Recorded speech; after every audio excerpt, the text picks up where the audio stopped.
బతుకమ్మ ఎలా మొదలయ్యిందో చెప్పడానికి ఎన్నో కథలున్నాయి. అందులో ఒకటి తెలుసుకున్నాం కదా. ఇప్పుడు మరో కథ మీకోసం. పూర్వం భట్టు నరసింహ అనే భట్టరాజు చోళ దేశాన్ని పరిపాలించేవారు. ఆయన చాలా ధర్మాత్ముడు. అతని భార్య సత్యవతి. ఒక యుద్ధంలో ఆ రాజు తన 9 కొడుకులను, రాజ్యాన్ని కోల్పోయి భార్య సత్యవతితో అడవులకు వెళ్ళిపోయారు. ఆ తర్వాత ఆయన శ్రీ మహాలక్ష్మీదేవిని మనస్సున తలచి గొప్ప తపస్సు చేశారు. కొంతకాలానికి తపస్సుకు మెచ్చి లక్ష్మీదేవి ప్రత్యక్షమై ఏం వరం కావాలి అని అడిగారు.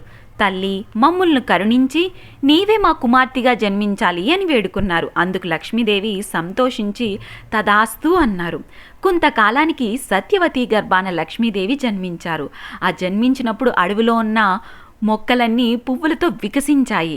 ఆ బాలికను చూసిన మునులు, ఋషులు ఎంతో సంతోషించి అనారోగ్యాలు లేకుండా బాగా బతుకమ్మ అని దీవించారు. ఆనాటి నుండి ఆమెను బతుకమ్మగా పిలవసాగారు. బతుకమ్మ జన్మించిన కొంతకాలానికే రాజు తిరిగి తన రాజ్యాన్ని పొంది రాజ్యమేలారు. ఆ రాజ్య ప్రజలు సుఖ సంతోషాలతో ఎంతో ఆనందంగా జీవించారు. బతుకమ్మ పెరిగి పెద్దదై యుక్త వయసుకు వచ్చింది. శ్రీ మహావిష్ణువు చక్రాంగుడనే రాజుగా వచ్చి బతుకమ్మను వివాహమాడారు. ఆ దంపతులు ఎంతో ఇష్టంగా సిరి సంపదలతో రాజ్యపాలన చేశారు. బతుకమ్మని కొంతమంది బొడ్డెమ్మగా పిలుస్తారు, మరి కొంతమంది గౌరమ్మగా భావిస్తారు.